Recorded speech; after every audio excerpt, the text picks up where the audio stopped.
Hello, Illionauts. Here are 10 sci-fi books that I am excited to read.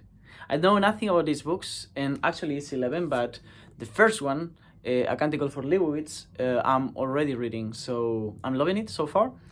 As I think I'm gonna love all of them because I've discovered my love for sci-fi very recently, but I'm not excited to read it because I am basically reading it already. And yes, I have nothing to say about these books other than just literally hold them. This is a very booktooth kind of thing, especially higher booktooth kind of thing. Holding books that you know nothing about and haven't read, right? Is maybe less common in this corner of booktooth to talk about books you haven't read. But I do that a lot because as much as I have a lot of enthusiasm and omnivorous curiosity when it comes to reading, I certainly you know, I'm still a baby when it comes to in my reading journey. I barely started like 4 years ago, and I spent an awful amount of those years reading obnoxious philosophy, as some of you would put it, and I did love those years. I did love reading philosophy, but I'm on a different stage now, and I've been reading a lot of canonical classics lately. I'm currently also reading Middlemarch. And I don't know if you'll see any of this because probably by now you should know if I haven't said. I'm gonna leave BookTube for a few months. These are books that I'm gonna be reading while I'm not here, and then I'll probably talk about them. But who knows? Who knows how the world ends up? We might not be alive by then. So yeah, this is number one. It's Canticle for Leibowitz, and since I'm holding these books in the camera and I know nothing about them, and you probably do know something about them, please let me know what you think about this book so that I can prioritize ones over others.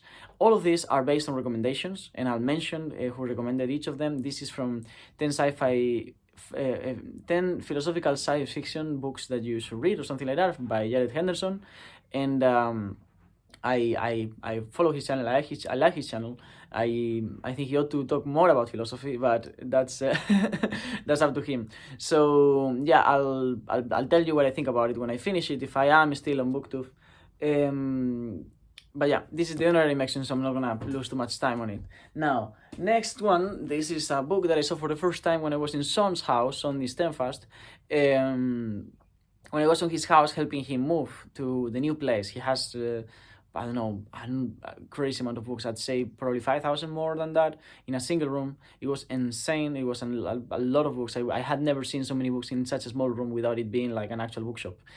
And yeah, I mean, I saw this book and I was honestly, like, I liked his book. I like his edition so much that I was tempted to ask for it. But the way that, you know, like I was moving every other book, and the one that he had was like a vintage edition. He had it on like a plastic bag, so I knew that it was an important book for him. So I was like, I'm not gonna ask him, I'm not gonna put him on this position, but I'm definitely gonna remember his title. And I asked him about it as well, and he said that it's a great book. And I also hear someone else say that it's one of the best written books of classical science fiction. So here we are. This is probably going to be one of the first ones. Of course, maybe I should have mentioned before, there is an event, it's a booktube event that I am going to be participating on passively because I'm probably not going to be making videos, but I'm definitely going to be there behind the curtains, which is Rocket Summer by Michael Kebagan. I think he's doing it maybe with someone else. I don't know. I'm very misinformed at the moment in booktube. I'm moving out. You can see my books back there, and I have a lot going on. I'll probably, if I haven't already by now uploaded a video, I will do it before I post this video, so you will know basically that I have a lot going on and then almost none of it has to do with books. So yeah, this is a book that I will be reading since I'm probably gonna want to read chronologically the science fiction books that I have, and that is only to get like a bit more context and awareness. I might even make like a map with dates. I hate dates. I always forget dates and names. I'm very good at remembering things, but I'm very bad at remembering dates and names, including people's names. I remember faces. So yeah, this is supposed to be an amazing book. Let me know if I am correct in assuming that. And that was number one. So number two, this is a recommendation by Grammaticus Books. He made a video recently talking about Samuel Delany, but I had wanted to read Samuel Delany from before. I have this massive challenge that I'm doing in which I'm reading booktubers' favorite books, and another bibliophile reads made a video talking about Dhalgren as one of his favorite books, and I added it to my crazy reading journey. As I said, I'm gonna list every single booktuber with the specific video that I'm talking about on the description, so go check them out. And in this case, for my reading your favorite books challenge, in which is an ongoing challenge that is never gonna end, because I'm just gonna get to know more and more of you and want to read more and more of your favorite books. So either I outlive you all and then I get to read them, or more likely I'll die halfway through. So yeah, there we have Samuel Delany, Babel 17. This is supposed to be his major work, but I also want to read Dhalgren. I don't know which one will I prioritize. I don't know which one should I read first. I'm tempted to read Dhalgren first because it seems experimental. I actually tend to like that when the author is good. I thought I was gonna hate House of Leaves, and I loved even the fact that it was experimental. I cannot stop thinking about that book, so I thought Dhalgren might also be good. However, this one is thinner, so I like to start reading authors for the first time with a shorter work. I don't know. I'm confused. Which one is a better introduction to Samuel Delany? You tell me. Next one.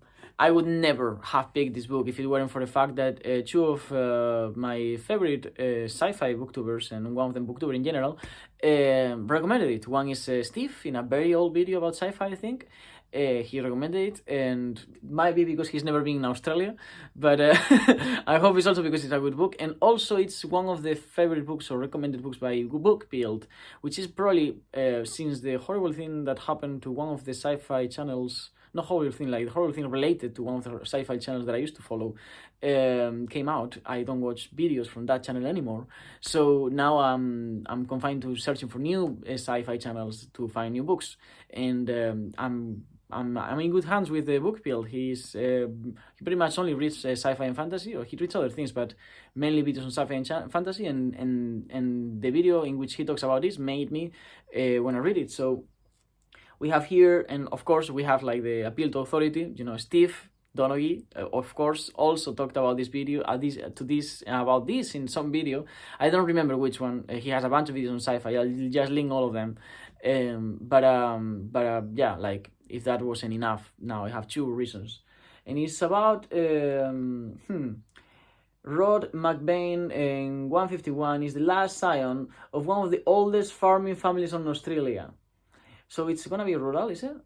Only source of the immortality of Dragstrung. That reminds me to the Dune's spice, the spice of Dune.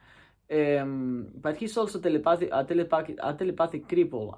Yeah, he's this guy that like he lives in a world with telepathic people and he's not telepathic or something like that. Okay. Let's say, what is there any blurb? Yeah.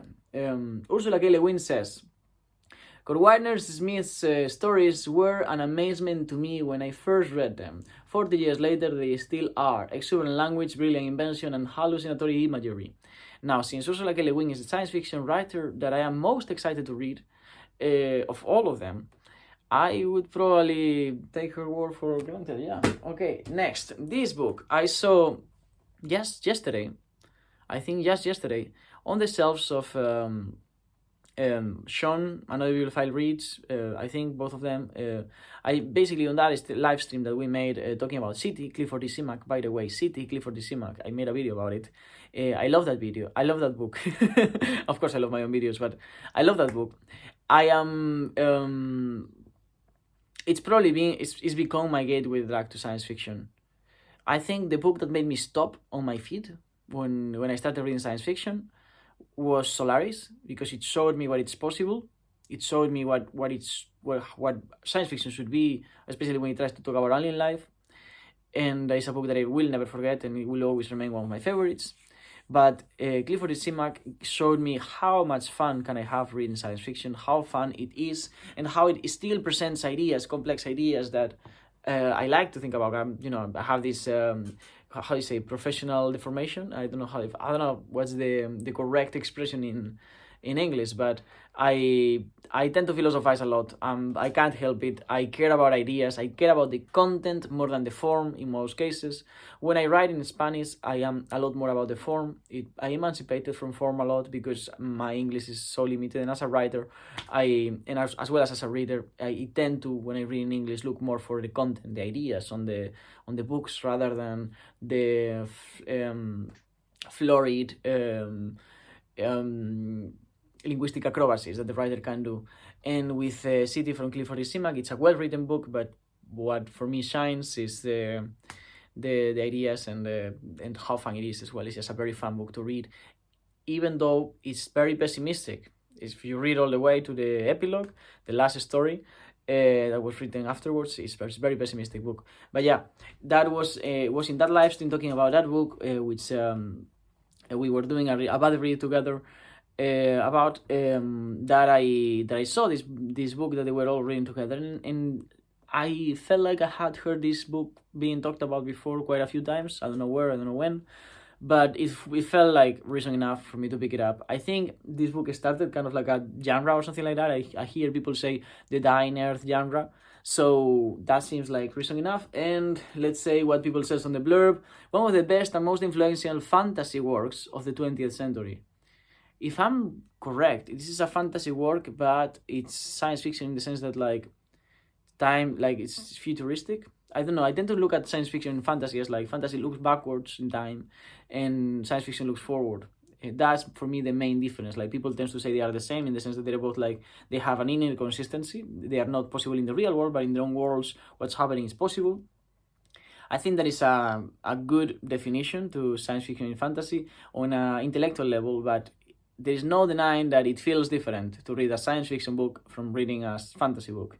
And for me, the way in which it feels different is that for me, reading a fantasy book almost always feels primitive, like I'm looking back, like I'm reading Beowulf again. Well, when I read sci-fi, I'm always dreaming forward, basically. I don't know if you agree with that, but in this case, if they say fantasy, it's fantasy. Okay, I am happy to read fantasy as well. Actually, I'm probably gonna be reading a few other fantasy books. I might make a separate video talking about the fantasy books that I wanna read, because that's another genre that I wanna give more chances to. Okay, next, Roadside Picnic by Arkady and Boris Strugatsky. This book happens to be based on Stalker, I think. Yeah, Stalker, the infamous movie from Tarkovsky that so many people likes and so many people hates and so many pretentious people likes to like. I think Tarkovsky is an okay director. I don't think he's the genius that people claims he is, but I do think that Stalker is a great movie. Just like his movie Solaris is one of the worst movies I have ever seen. You could not make Solaris the book worse in a screen than what he did. When it comes to Stalker, I think that Stalker, the movie, is amazing. It's an incredible movie, and you should watch it. And I hear that the book is even better, so I'm looking forward for that. I have no idea. I think it's very political. I think it's a very political book, but I am not scared of that insofar as it's political for a reason and consistently with the story. And I mean, like, a lot of my favorite books are political commentary after all. So yeah, again, let me know what you think about it. Now, this is a book I'm particularly interested in. It has another title as well. It's not always called Hot House. I think it's also like the Afternoon of Earth or something like that. I'm not sure. But what I'm interested about this book is that it seems to present like alien theology. It's more about like the environment, like describing an alien environment. That is what attracts me about this book the most. And this one was also recommended in the channel Book Build. At least the first time I saw a recommendation of someone. So I'll also link that channel, I think, and his videos on the description. And let's see what they say behind. Well, they say the godfather of British science fiction. That's already something. And in a strange future, spiders over a mile in length travel to the moon on interplanetary cobwebs. And the stationary world is now split between perpetual day and unending night. The few remaining humans are regularly consumed by savage greenery, and the only allies are the giant termites. Summoning up a world of carnivorous trees and giant insects, Hot House is a landmark novel in the environment crisis.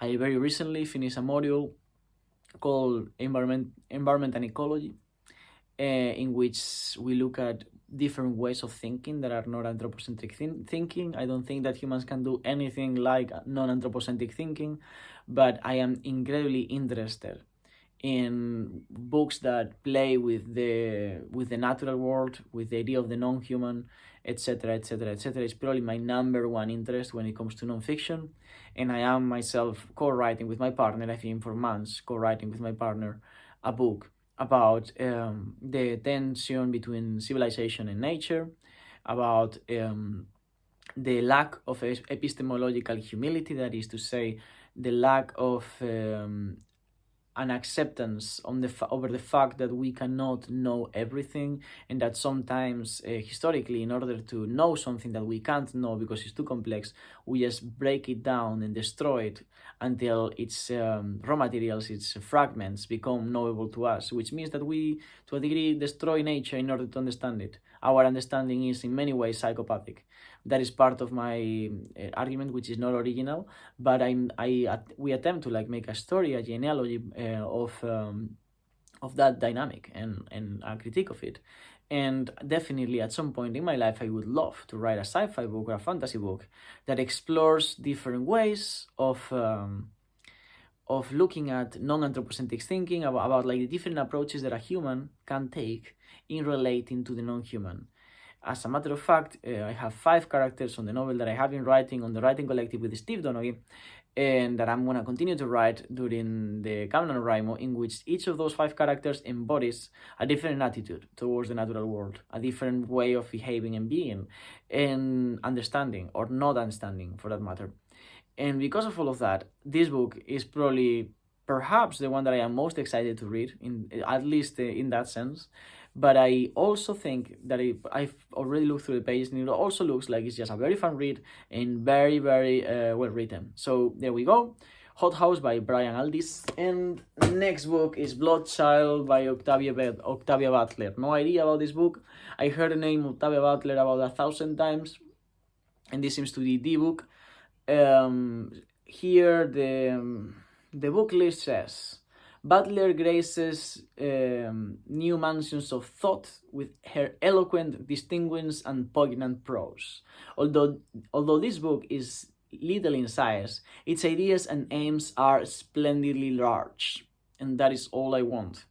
Ideas and aims that are splendidly large. This sounds like a very bold claim about any book, but if that is only half true, then I'm all for reading Octavia Butler's Bloodchild. Blindsight. I don't think I know anything about Blindsight. Let's see what they say.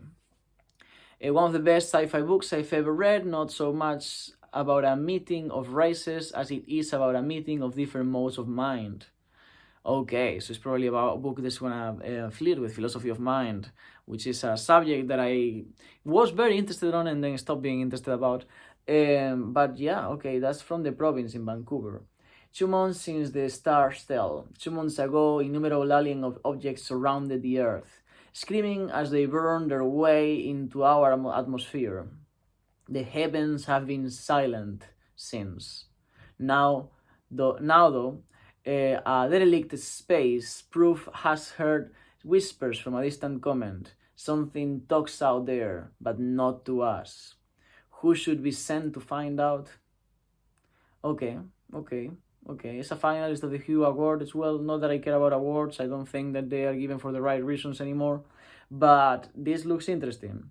This new Thor Essential Editions Blindsight includes an introduction by Hugh Award winning Elizabeth Bear, which was the author of Ancestral Night. Why give the introduction to another author rather than, a book critic? Reminds me of someone. Another book is recommended by Bookpilled, and this is the last 2 are books recommended by Bookpilled in his top 15 favorite books. And this is Greg Bear, Blood Music. And I think this is about nano-intelligence, if I remember properly. Let's see what this. Yeah, biochips. BT Lam is working on biochips, ignoring the guidelines, genetic research, destroy the experiment, injects himself with some culture, and current seed, limits of valiant but lingering imagination. Okay, I see. I was just skimming. Neil Gaiman about this book says, a stunning near future novel. Always chillingly believable. It is rare that one can be sure that a book is destined to become a classic. So is this book destined to become a classic then? I mean, it's definitely on Masterworks, which is already a sign of certain recognition. Do you know about this book? What do you think about it? And finally, last but not least, someone a while ago, a long time ago, asked in a Q&A to Steve Donaghy, a Fire Upon the Deep, yay or nay? And Steve's reaction was like, oh my god, yay. Like, his face just, like, yay, this is a really good book. That's what his facial expression was showing me. I don't remember what else he said about the book, I just remember the reaction. And then, since I recently started watching this book build channel, I eventually, watching the top 15 list, came to number 1. And his number 1 book is this. And the way he talks about this book is like, it's hard to hype it more than what he does when he talks about his book. Seems to be, on his opinion, the greatest space opera, the most complex, the unbelievable that a single human could engineer this everything that happens to be in this book. I have no idea how many of those claims I will agree with, but I'm certainly very, very interested to see the result. I'm certainly there to try. And it has a sequel as well, which is A Deepness in the Sky, which I also got somewhere. It's already probably packed. I found the second before the first one, so I'm probably going to read these two. The problem is that if I read Bernard Winch, because it's two relatively thicker books than the others, I probably will spend a lot more time reading those than reading everything else. So I don't know if I want this book to become another gateway drag into more books, like it was for him, or I want to leave it for last, since it's probably the one that I am actually most excited about. Because, again, anything that is unbounded imagination, I am going to want to read. I'm definitely going to want to, experience. Especially as a writer as well, because right now I'm not writing sci-fi, but I'm, like, as soon as I finish this novel, I want to sit down and start writing a sci-fi novel, because if it's this fun to read, I can't imagine how fun it is to write. Let's see what they say, like, on the back. New York Times, New York Times. Thoughtful space opera at its best. This book delivers everything it promises in terms of galactic scope. Audacious concepts and believable characters, both human and non-human. Alright. Let's read a little bit of the description of the synopsis. Millennia hence an unknown force has partitioned space into the zones of thought. I remember now what the book's about. This book basically, like, is based on the idea that we live like the universe is divided by zones, by circles, and in each circle there are only certain levels of cognition that can happen. We live in, like, the silly circle, the dumb circle. We are like the most limited forms of cognition that there are in this world and in this universe. And along with us, there is thousands of alien species within this part of the universe that are just as dumb as we are. But then there are outer circles, and as you get further and further away from the circles, cognition starts being less and less. It starts becoming more and more boundless, basically, to a point where there is no boundary, where like the forms of being that we can find outside of these confines could be gods to us. And what happens is that one of these super complex life forms that have a form of cognition and power that is completely beyond our comprehension decides to destroy the inner life forms, us, and all the other thousands of alien species that want to take that we kind of, like, I think, live with or cohabit in this area. That, I think, is the main synopsis. I haven't read the book, so that's a guess. I think that's what I remember him saying, but I might as well be wrong, so don't take my word for it. Nevertheless, the level of enthusiasm with which I've heard him and other people talk about this book definitely makes me want to read it. So I don't know if that, I tend to, when I'm eating, I tend to leave the best food for last. So I might do that. I might end up reading this on winter, since I have other books that I want to read that are not science fiction as well.